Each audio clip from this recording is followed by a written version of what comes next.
अस्सलाम वालेकुम। अच्छा, यहाँ पे देखें आपने क्वेश्चन ये पोस्ट किया था कि इनमें से हमने इनकरेक्ट स्टेटमेंट बतानी है कि कौन सी है। तो हम लोग वन बाय वन इन चारों को डिस्कस करते हैं। कहता है the first ionisation energy of aluminium is less than first ionisation energy of magnesium. अब मैग्नीशियम जो है इसका एटॉमिक नंबर जो है वो हमारे पास 12 होता है। और अगर हम इसकी इलेक्ट्रॉनिक कन्फिग्रेशन देखें तो 1s2 2s2 2p6 और 3s2 है। अब किसी भी एलिमेंट के वैलेंस शेल में जितने इलेक्ट्रॉन होते हैं वो उसी ग्रुप से बिलोंग करता है। तो जो मैग्नीशियम है ये बेसिकली हमारे पास ग्रुप 2a से बिलोंग करता है। अगर हम लोग बात करते हैं एल्यूमिनियम की, तो एल्यूमिनियम का एटॉमिक नंबर 13 है। मैं इसकी इलेक्ट्रॉनिक कन्फिग्रेशन देखता हूँ 1s2 2s2 2p6 3s2 और 3p1। यहाँ पे अगर आप देखें तो थर्ड सेल में एस के अंदर 2 इलेक्ट्रॉन और पी के अंदर, तो ये हमारे पास 3a से जो है वो बिलोंग करता है। अब आप लोगों ने पढ़ा हुआ है कि पीरियड्स के अंदर लेफ़्ट राइट हमारे पास जो आयनाइजेशन एनर्जी की वैल्यूज़ होती हैं वो हमारे पास इंक्रीज़ होती हैं। तो अब चूंकि 3a हमारे पास राइट साइड पे है, 2a हमारे पास जो है वो मौजूद है लेफ़्ट साइड पे, तो आपको ये कहना चाहिए कि हमारे पास जो 3a है इसकी आयनाइजेशन एनर्जी ज़्यादा होनी चाहिए, मतलब एल्यूमिनियम की ज़्यादा होनी चाहिए और मैग्नीशियम की कम होनी चाहिए। लेकिन यहाँ पर होता क्या है कि हमारे पास एक एक्सेप्शन आती है। हम लोग कहते हैं कि 2a की आयनाइजेशन एनर्जी की वैल्यू ज़्यादा होती है और 3a की जो है वो हमें कम देखने को मिलता है। अब इसकी रीज़न दो वजूहत होती हैं। पहली बात कि अगर आपने मैग्नीशियम से इलेक्ट्रॉन निकालना है तो आपको एस सबशेल से निकालना पड़ेगा, और अगर एल्यूमिनियम से इलेक्ट्रॉन निकालना है तो पी से। तो अब न्यूक्लियस से नज़दीक एस होता है, उससे दूर पी होता है, उससे दूर डी होगा और उससे दूर जो है वो हमारे पास एफ होता है। अब जो सब शेल जितना न्यूक्लियस से दूर होता है उसमें से इलेक्ट्रॉन निकालना उतना ही आसान होता है। तो चूंकि पी से आपने इलेक्ट्रॉन को निकालना है तो इससे इजीली इलेक्ट्रॉन निकल आता है। जब इससे इजीली इलेक्ट्रॉन निकल जाएगा तो हम लोग बोलेंगे कि एल्यूमिनियम की आयनाइजेशन एनर्जी की वैल्यू जो है वो हमारे पास कम होती है। एक रीज़न ये होती है। दूसरी रीज़न बेटा ये होती है कि हमारे पास जो कम्प्लीटली फिल्ड सबशेल्स होते हैं वो हमारे पास मोर स्टेबल होते हैं, मतलब उनमें से इलेक्ट्रॉन निकालना मुश्किल होता है as compare to partially filled subshell. अब कम्प्लीटली फिल्ड सबशेल, अब एस के अंदर हमारे पास 2 ही इलेक्ट्रॉन आ सकते थे, तो इसके अंदर 2 के 2 इलेक्ट्रॉन मौजूद है, मतलब ये कम्प्लीटली फिल्ड है। इसमें से इलेक्ट्रॉन निकालने के लिए आपको ज़्यादा एनर्जी देनी पड़ेगी। तो इस वजह से हम लोग बोलेंगे कि इसकी जो आयनाइजेशन एनर्जी की वैल्यू है मैग्नीशियम की वो हमारे पास ज़्यादा होती है और एल्यूमिनियम की आयनाइजेशन एनर्जी की वैल्यू कम होगी।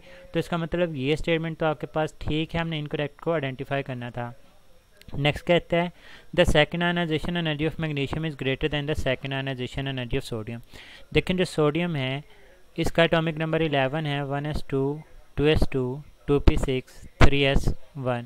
अगर मैं बात करता हूँ मैग्नीशियम की, तो मैग्नीशियम के पास है जी 1s2 2s2 है, 2p6 है और हमारे पास है 3s2। हमने ये नहीं बात करनी कि इसमें पहला इलेक्ट्रॉन रिमूव करना है, वो कहते हैं सेकेंड आयनाइजेशन एनर्जी, मतलब आपने एक इलेक्ट्रॉन पहले ही निकाल दिया हुआ है। तो अगर मैं पहले सोडियम के पास 11 इलेक्ट्रॉन थे, अगर इसका ऑलरेडी एक इलेक्ट्रॉन निकाल दें तो ये 3s वाला इलेक्ट्रॉन यहाँ से निकल जाएगा। इसका मतलब 3s1 तो गया। अगर हम लोग मैग्नीशियम में से एक इलेक्ट्रॉन निकाल लें तो फिर आपके पास 3s2 की बजाय क्या बच जाएगा, 3s1 जो है वो हमारे पास बच जाएगा। अब आपने देखना है कि इन दोनों में से किस में से इलेक्ट्रॉन निकालना जो है वो हमारे लिए मुश्किल होगा।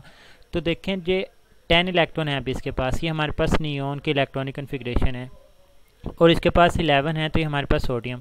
तो noble gases left to right हमेशा आयनाइजेशन एनर्जी वैल्यू इंक्रीज़ होती हैं। अब नोबल गैसेस की सबसे ज़्यादा आयनाइजेशन एनर्जी की वैल्यूज देखने को मिलती हैं। तो इस वजह से हम लोग बोलेंगे कि हमारे पास जो सोडियम की आयनाइजेशन एनर्जी की वैल्यू है सेकंड, वो ज़्यादा होगी और मैग्नीशियम की कम होगी। जबकि इसने यहाँ पे लिखा है कि मैग्नीशियम की ज़्यादा है और सोडियम की कम है, तो यही स्टेटमेंट हमारे पास गलत है और यही राइट ऑप्शन होगी। फिर देखें कहते थे first ionisation energy of sodium is less than first ionisation energy of magnesium. तो सोडियम का एटॉमिक नंबर 11 है, मैग्नीशियम का 12 है। लेफ़्ट टू राइट आपके पास आयनाइजेशन एनर्जी की वैल्यूज़ हमारे पास जो है वो इंक्रीज़ हुआ करती हैं, तो यहाँ पे भी आपके पास जो है वो इंक्रीज़ ही होंगी। अगर आप इसे जस्टिफाई भी करना चाहें तो ये 3s1 होता है और मैग्नीशियम के केस में 1s2 2s2 होगा, 2p6 होगा और हमारे पास 3s2 है। तो इसमें एस कम्प्लीटली फील्ड है, मोर स्टेबल है, इसमें से इलेक्ट्रॉन निकालना मुश्किल है, तो मैग्नीशियम के आयनाइजेशन एनर्जी की वैल्यू ज़्यादा।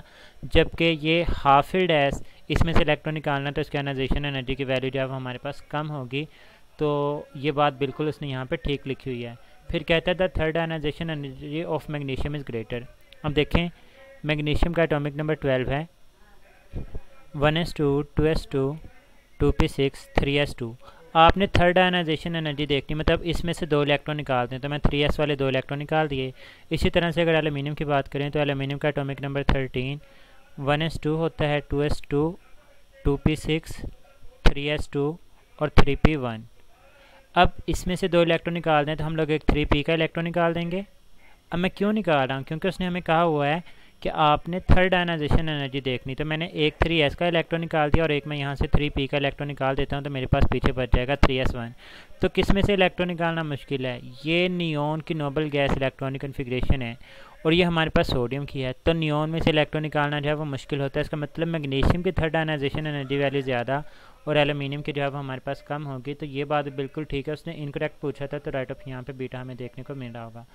होप सो कि आपका ये क्वेश्चन क्लियर है। इसके अलावा भी कोई भी क्वेश्चन हो तो कमेंट सेक्शन में पूछ सकते हैं। अपना बहुत सारा ख्याल रखिएगा। अल्लाह हाफिज़।